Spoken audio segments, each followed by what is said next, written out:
On May 22, 1895, the Illinois General Assembly passed an act creating the Eastern Illinois State Normal School with an appropriation of $50,000. A 5-member board of trustees took on the task of finding a suitable location. A bidding war for the college soon ensued between local towns. With a generous gift of 40 acres of land, free running water to the school, and a large monetary contribution, the board chose Charleston as the school's home on September 7, 1895. 2 days later, Bishop's Woods, a 40-acre tract located a mile south of the courthouse, was purchased for $3,000. Constructing the school's first building quickly became the next important step. G.H. Miller of Bloomington created the accepted plan, and construction began on March 25, 1896, on the Normal School building, later known as Old Main. While construction of the building was underway, the next issue at hand for the school became selecting a president. Livingston Chester Lord of Minnesota proved to be an excellent choice. Lord, a self-taught man, won the hearts and the respect of all involved in the school, faculty and students alike. He served as president from 1899 until 1933. The construction of the Normal School was nearly completed by the end of 1898 and was officially dedicated on August 29, 1899. With a student body of 126 members, the first day of classes began on September 12th that same year. Originally, all the classes, including the elementary school and the laboratory sciences, the library, and the administrative offices, were housed in the building now cherished as Old Main. Construction on the greenhouse, the second building built on campus, began in 1902. The botany and zoology classes utilized the greenhouse the most for propagating plants for campus and decorating Old Main. The next building erected, which would serve educational purposes, did not come until the construction of Francis G. Blair Hall in 1913.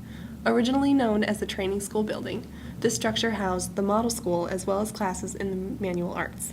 The building was later renamed after Francis G. Blair, the first supervisor of Eastern's training department. The manual arts received their own building in 1929.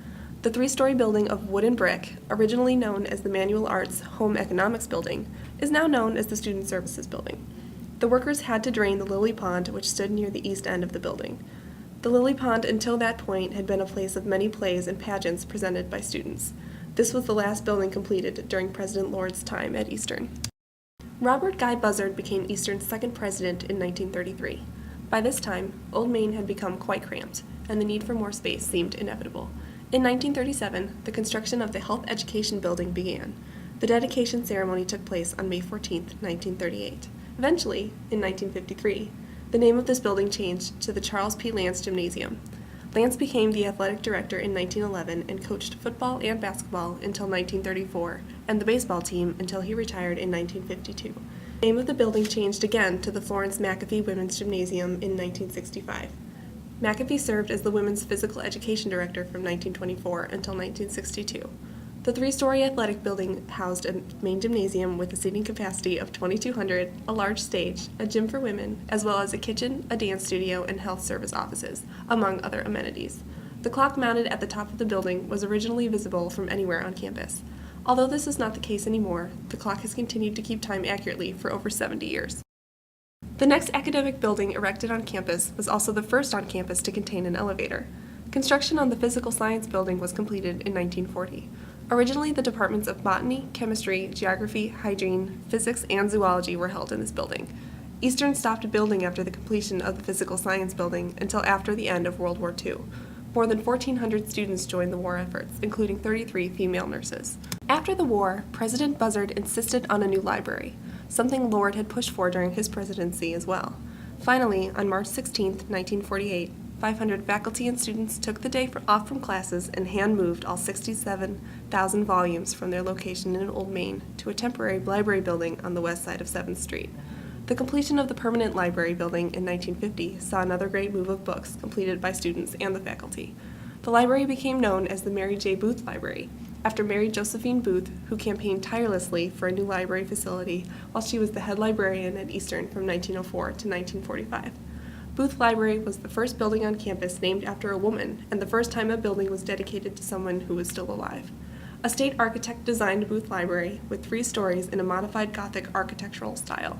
Originally, the building included an auditorium, an archive, the Paul Sargent Art Gallery, and the Franklin L. Andrews Recorded Music Room. For its time, Booth Library was state-of-the-art and one of the best-equipped libraries in the state. On March 26, 1956, Buzzard resigned from Eastern at age 65. In honor of Buzzard's outstanding contributions to the school, the two-story building under construction in 1956 would be named the Robert G. Buzzard Laboratory School. The building, which was completed in 1958, would house the education of 640 kindergarten, elementary, and junior high students. The building contained classrooms and even a swimming pool. Also built in 1958 was the University Union, which would later receive additions in 1967 and 1974. The board named the building after Martin Luther King Jr. in the early 70s. After the additions, the building now has several banquet rooms, 2 ballrooms, a snack bar, a bowling alley, a bookstore, and offices. The Fine Arts Center, built of concrete, brick, and precast stone, was completed in 1959. It originally held 35 practice rooms, a 357-seat auditorium, studios, and classrooms.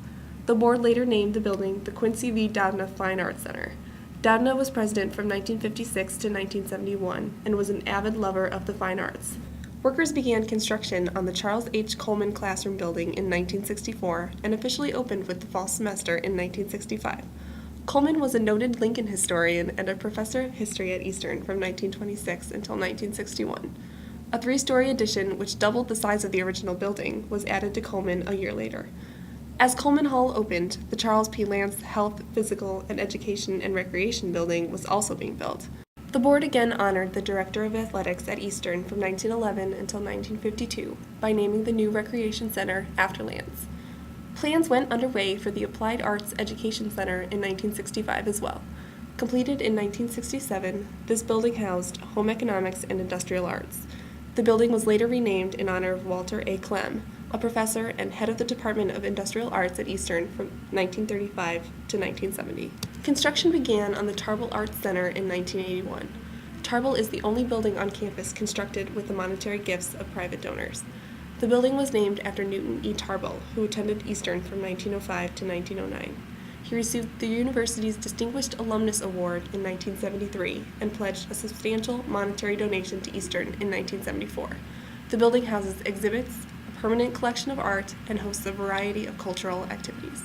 The most recent addition to Eastern's campus was the College of Business building, also known as Lumpkin Hall, in 1990. Richard Adamson Lumpkin was a longtime financial supporter of Eastern Illinois University. 20 years later, the building still houses the College of Business. The university has continued to grow from its early years as the normal school to the thriving university it became.